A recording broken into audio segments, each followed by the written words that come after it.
Shalom. First and foremost, I want to give all of the praises and the glory to the Most High and His Son, Yahweh Ba'ashem, Yahweh Shai Ba'ashem, Rakah HaKodash. Double honors to the apostles of the great No Stone that taught us what we know today, and as well as giving you brothers who deserve salutations for forwarding this truth worldwide. And shalom to the Yakim Agwaf Yam. And I just want to go over a couple of things in regards to this country going cashless, which certain parts around the world are going towards that same place.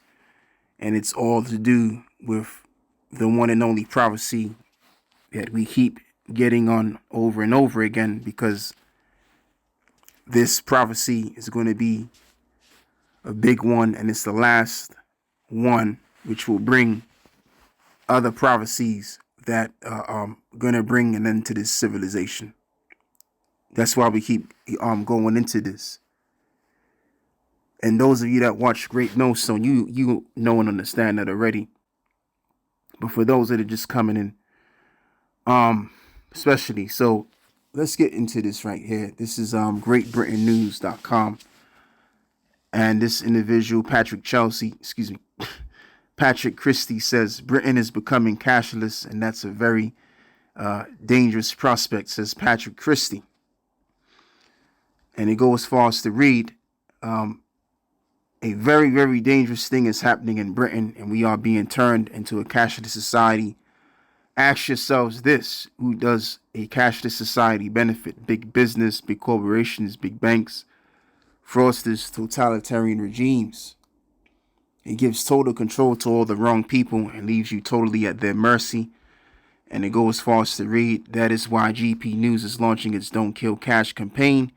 And we want to stand up against tyranny and stand up for the vulnerable. And that's the ultimate reason why they're doing this, because they want everyone to be as vulnerable as they can, so that people can dance to the tune of the powers. But that's not just it. What it's really all about, the reason why they're really gearing us towards a cashless society, which we're already here already. A lot of us, the majority of us, don't even use cash anymore like we used to anyway. So we're already at that point.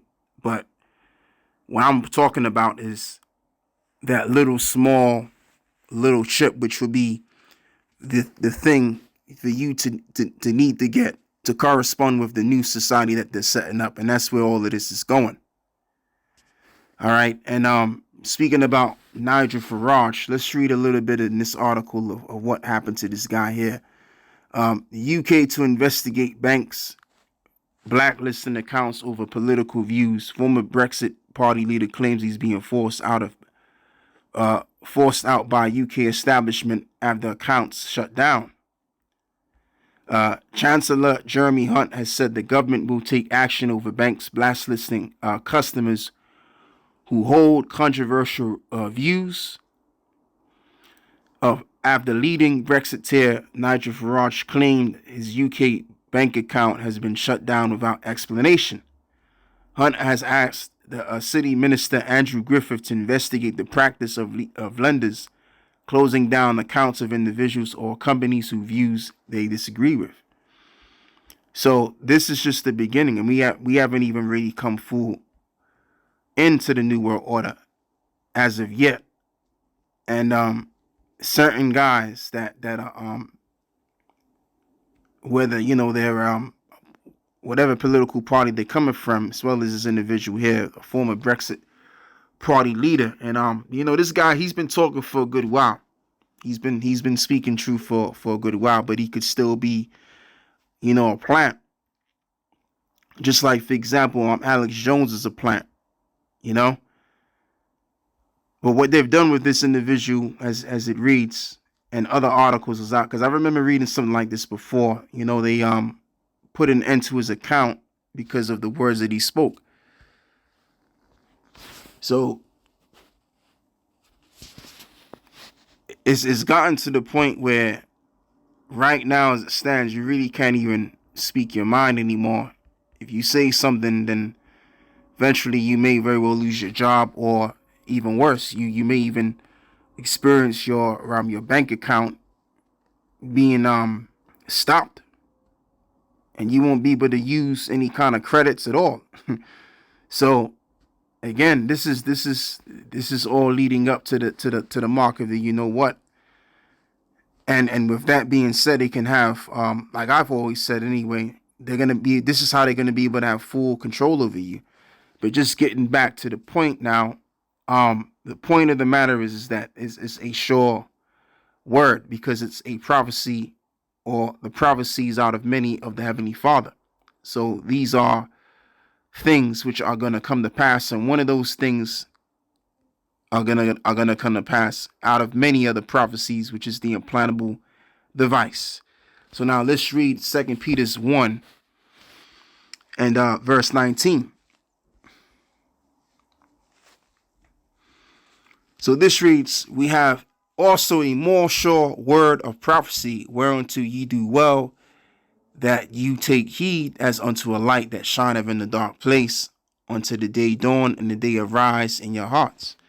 And whoever hears the words out of our mouths, which were really coming out of the Bible, you're really supposed to take heed. Whether you're in a Israelite camp or whether you're in the world, if you don't have the truth in general, if you hear the truth is supposed to resonate with you, and you're supposed to check it out and consider it and put it upon yourself, because the days are going to be greatly evil, which is forth to come. And if you take that mark in the evil day, you're going to be consumed in all of those evils. The grand evil that is which is to be nuked. So this is why also we keep harping on this topic over and over again, because it's number one is the last prophecy, and second of all, if you take that mark, you're going to be destroyed. All right. So now let's also get the book of Job 36 in verse 4. For truly my word shall not be false, and he that is perfect in knowledge is with thee. In other words, he's with the Lord.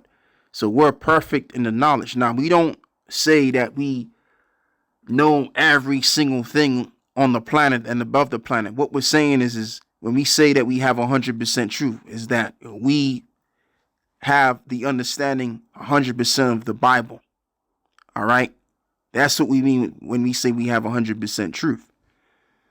Okay. So the thing of it is, we have the correct interpretation. And I don't say that to be braggadocious. I'm just saying that when it's all said and done, everyone is going to know and understand altogether that GMS had it right all along. And I can see this afar away. Many camps have been saying that the mark is this and the mark is that, and ain't nobody going to get no chip or whatever they've been talking about. And it's coming very clear as the days progress that it's becoming so that this will be the move that the elites are going to make on the public, especially in the West first, is that they're going to force that implantable device down everybody's throat, and that's going to be the finality of everything else. All right, and who said what and who said how? Okay, at the end of the day, we're going to be the ones found right when it's all said and done. Okay, bottom line, because we're speaking the truth. So therefore, there's no falseness, there's no lie of the truth. Truth is that the mark of the beast, which is the implantable device, the chip, is going to be initiated worldwide. So that's pretty much all I got to say with this right here. I just wanted to make this quite short and showing you that people down here in the UK, in the beginning of this website, they're formulating groups and they're out there protesting against a cashless society. But all of the protesting can be done as much as the people want. Prophecy is still going to play accordingly, and that's just how it's going to end up anyway. So it really doesn't matter. So with that, I want to close. I say shalom.